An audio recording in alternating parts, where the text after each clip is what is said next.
think about is what are we going to do for our pitcher that has just had a rotator cuff repair? How are we going to prepare them to return to throwing as quickly as possible and get the rest of the body taken care of while their arm is in a sling and or not able to move overhead? So one of the primary things we have to focus on is what kind of load we're getting at the right hip for a right-handed pitcher. So we want to make sure we keep the availability to keep the right hip load. So we're going to go ahead and cross our arms across the chest, and we're going to use a left leg driver, and we're going to go into hip flexion, which will give us hip extension on the right. We're going to go into some adduction, which is the second hip load that we need, and then we're also going to go into some internal rotation with driving the left leg in this direction. So we're creating hip extension that we need, we're creating hip adduction that we need, and we're creating hip internal rotation, all the while keeping the arms across the chest and keeping the rotator cuff out of the activity. The second thing we would choose to do is use the trunk as the driver for the same activity to work on the three-dimensional hip load on the right hip. So we basically work on getting some hip extension by driving the trunk posteriorly. We will want to work on getting hip adduction by driving the trunk. And then we also want to work on hip internal rotation by rotating the trunk.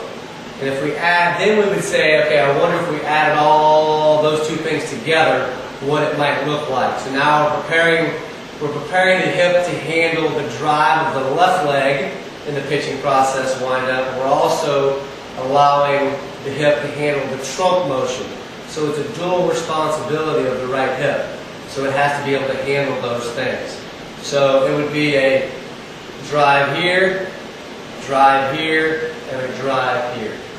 So by preparing the right hip in the wind-up process, we're going to allow the rotator cuff to be able to not handle as much load in the pitching process.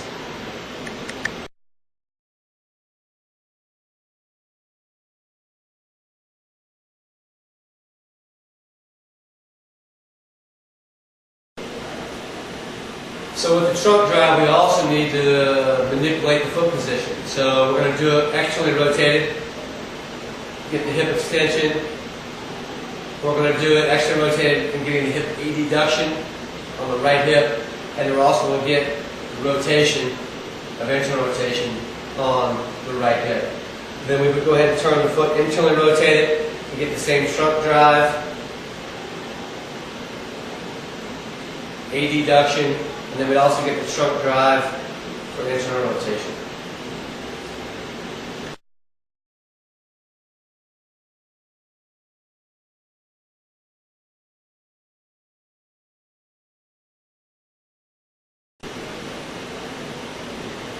So as our pitcher now progresses to the active range of motion phase, when they're able to use their right arm, now we can advance our wind-up, warm-up progression. We can go ahead and use bilateral arm drivers to help us facilitate the right hip load in the wind-up warm-up. So we can go ahead and do a posterior to load the anterior hip. We can do a left lateral to create the adduction on the right hip that's in the loading phase of the wind-up warm-up. Then we can also add in the right rotation to get the internal rotation that's needed at the hip for the wind-up warm-up.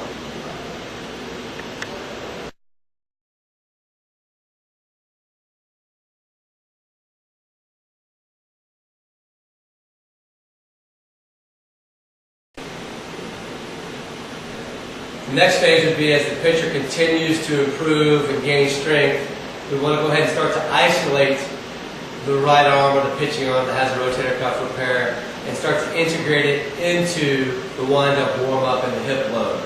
So we would go ahead and do posterior reach to get the anterior hip in the sagittal plane. We would do the drive over the top to get the hip load of adduction again, and then we would work on the rotation to get the internal rotation. The thing we have to also add in and be mindful of is we don't want to forget about changing the foot position. So what we want to do is externally rotate it and do the same activity. because what's going to happen by externally rotating it, we're going to make the rear end or the back butt or the glutes less in the activity. So as the pitcher does more and throws more pitches in a game, and the posterior hip starts to fatigue, these shoulders will get hung out to dry because we have really started to train this hip not to give us a whole lot of load. So doing an externally rotating is very important as well. Doing the hip load.